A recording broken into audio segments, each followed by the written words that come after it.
चोरांना मशालीची धक दाखवायची आहे. ठाकरेंनी शिंदेंवर हल्लाबोल केलाय. तोंडामधील सुपारी फेकून बोलावं, ठाकरेंचा शिंदेंवर निशाणा. तर उद्धव ठाकरेंना आता मिमिक्री करण्याशिवाय काम नाही, असं उत्तर मुख्यमंत्री एकनाथ शिंदे यांनी दिलंय. चोरांनी आपलं धनुष्यबाण चोरलंय, चोर धनुष्यबाण घेऊन आलेला आहे, त्याला मशालीची धक काय ती आपल्याला दाखवायची. आणि म्हणून म्हणजे मी आणि म्हणून म्हणतो, आणि म्हणून असं कुंठून नाही बोलत, असं कणणं कुंठणं मला येत नाही. आपण सरळ बोलतो आणि म्हणून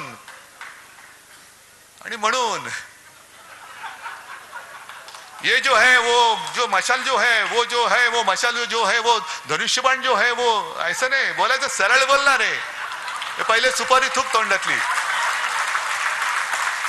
ये जो है जो काय है जो आणि म्हणून हे या एक काहीतरी पोट साफ करायचं, द्या औषध, यांचं कडनं तरी साफ होईल. त्या औषध या निवडणुकीत त्यांना द्यायचंय. हा मिमिक्री, आता त्यांना तेच काम आहे. बाळासाहेब असते तर तुम्हाला मी सांगतो, अशा प्रकारचं काम केलं असतं तर त्यांना जंगलात फोटोग्राफी करायला पाठवलं. हा मिमिक्री, आता त्यांना तेच काम आहे. बाळासाहेब असते तर तुम्हाला मी सांगतो, अशा प्रकारचं काम केलं असतं तर त्यांना जंगलात फोटोग्राफी करायला पाठवलं.